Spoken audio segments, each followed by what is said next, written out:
Yo, what is going on? Today, talking about Boro's coat, and recently in the anime, we've gotten a little bit more development regarding Boro's coat, and we're kind of seeing how his coat is developing and sort of what his follower base is like and their ideals, and it's really a treat seeing that side of Boro. You know, with this large amount of followers that he has and the large facilities that he has a very devoted follower base. Now, pretty much, if you don't already know what the cult goals are, their goals are to be saved by the infinite Tsukiyomi, and some of these people are sick, like Inori, and they can't really find a cure, so they want to use infinite Tsukiyomi as a way to escape that. So that's pretty much the basis of what the cult's goals are. But now that Boro is dead and he's no longer leading the cult in this direction, the cult's not simply just going to disband. They're still there for one purpose and one purpose only, is that to be free by using the infinite Tsukiyomi. How will they act now that their leader is gone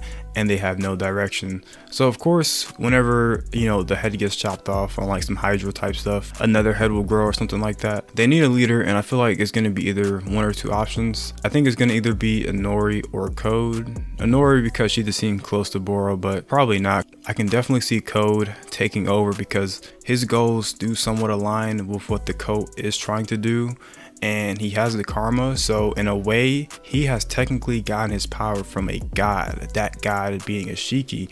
So I can definitely see the code, you know, it's like, hey yo, this guy Code, he's got a karma mark, he's got the prerequisites. I think that we should, you know, listen to what he's saying, because he's probably the strongest one here, and I'm pretty sure he could get us what we want and save us. So if Code does use that as like a way to sort of gain leverage over them and convince them to allow him to lead, then yeah, I could definitely see Code taking over this cult that has already been established.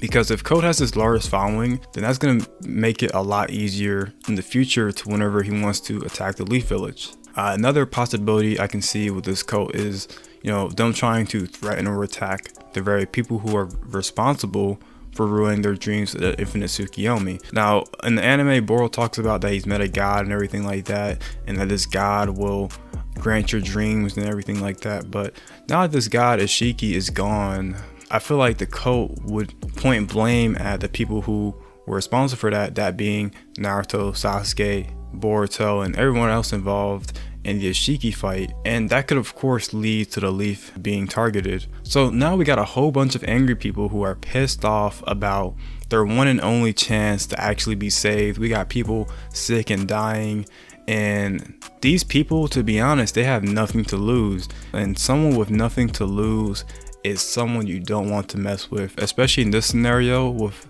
a cult-like setting. You got a whole bunch of angry culters mad that you ruined their only plan to actually be saved. That is no joke. These cultists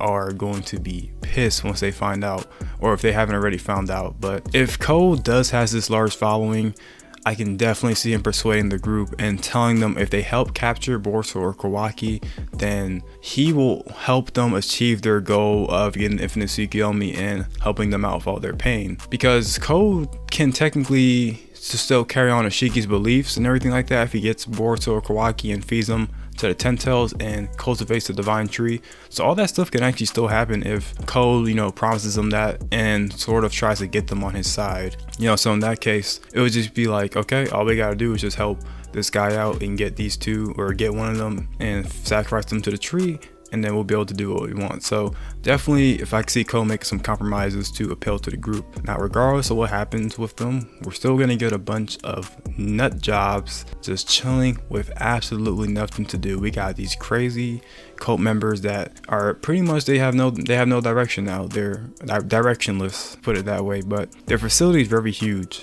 and in the anime, the place where Boro was preaching was huge. It was huge. And they have multiple bases. I think in the manga, when Code first arrives to one of the bases, it's like in a snow facility. This cult, it transcends across like a large amount of land. So it is a huge cult. So don't be surprised if a lot of these people start, you know, turning and just getting angry that, you know, they're not going to be able to achieve their dreams anymore. Now, with all this info and everything I've said, how do you think this will sort of play out in the future, and like with the time skip, do you think it's going to sort of be an issue in the future with just all these cult members just having nothing to do due to their leader dying, that being Boro, and now they sort of need some guidance, and maybe Code will be that guidance for them, or even Inori, if that's even possible. Now that I say it, Inori wasn't even shown in the manga, so probably not Inori, but if she ever gets shown in the manga, then maybe. But yeah, if Code takes over the cult and sort of leads them, do you think that's a possibility, or do you think this cult's just gonna kind of sizzle out and sort of do their own thing? But yeah, let me know what you guys think. Hope you guys did enjoy. Make sure you like, comment, and subscribe, and join in Discord to keep in touch with me, and I will see you guys later. Peace. So